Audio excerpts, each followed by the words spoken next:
I do want to start with the Nets and the Wolves game that was yesterday. So Anthony Edwards, he limped off the floor late in the fourth quarter after knocking knees with a Nets player, and he didn't return to the game. And then after the game, Wolves coach Chris Finch said that Edwards told him it wasn't anything serious. And then Kyrie Irving, he had 30 points for the second time in his last 3 games. He's averaging nearly 28 points per game this season. That's when Kevin Durant is out of the lineup, as he is right now. And then you've got James Harden. He totaled 13 points and 13 assists in the loss. He shot 4 free throws in the game. And then afterwards, both Harden and head coach Steve Nash, they were unhappy with the officiating. Take a listen. Do you feel like you're getting the benefit of the whistle the same way? No. Why do you think that is? It's a good question.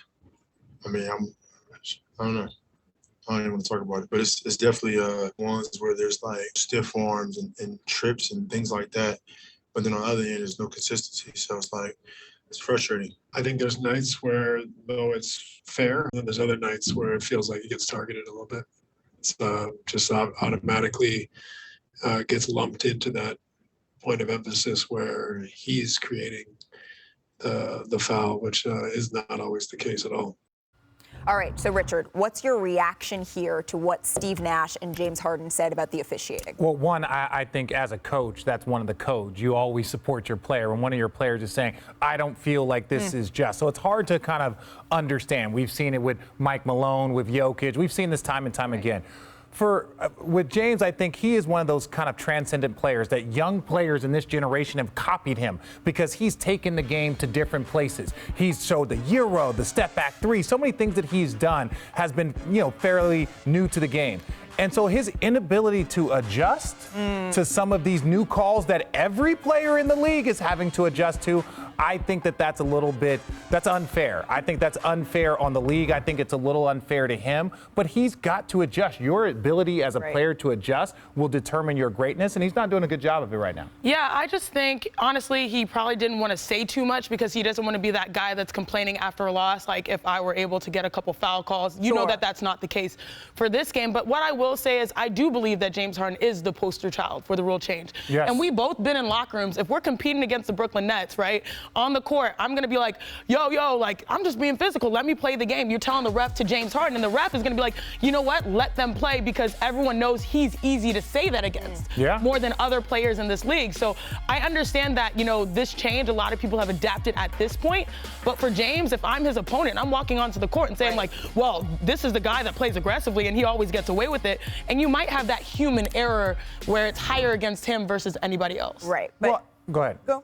No, only thing I was going to say is that when we're talking about just pure statistics, like he shot 37% from 3 last year. Sure. He's shooting 33% this year. Right. He shot 46% from the field. He's shooting 41. Now, you can say, oh, well, that's a part of my game, the free throws, but it wasn't the only part of your game when you first went to Houston. And his assist game is arguably better in Brooklyn than it was in Houston. Here's my thing. So a couple of weeks ago, right, Brian Windhorst had a story in which James Harden said that he basically had a kumbaya meeting with the refs and they came to an understanding. So I guess my question now, Chiney, is at this point in the season, right, does it feel like because we're halfway, is this when everyone should adjust, or is this what you expect moving forward? I expect that this is going to be a high and low type of, player feel thing for James. And I think his situation is probably isolated based on everyone pointing and saying that he's the culprit for these rule changes.